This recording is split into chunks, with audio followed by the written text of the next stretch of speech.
যদি আজ রাতে স্টেশনে থাকো, আর যদি চারপাশে একদম নিস্তব্ধতা থাকে, যদি একটা ট্রেন তোমার সামনে এসে দাঁড়ায়, কখনোই ওই ট্রেনে উঠবে না, কারণ যারা উঠেছে তারা আর ফিরে আসেনি। রাত 1:17। এই সময় এই স্টেশনে কোনো ট্রেন থামার কথা না। হঠাৎ একটা অদ্ভুত ঘোষণা শোনা গেল,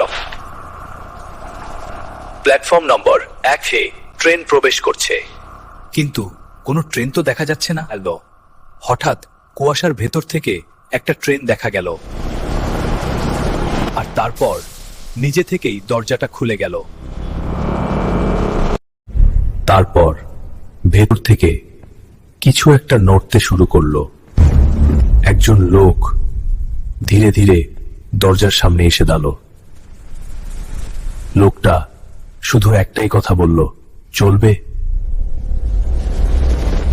সে ভেতরে তাকালো, আর যা দেখলো তা বিশ্বাস করার মতো না। সবাই বসে আছে, কিন্তু কেউ নড়ছে না। হঠাৎ তার চোখ পড়ল একজনের উপর, আর ওটা সে নিজেই।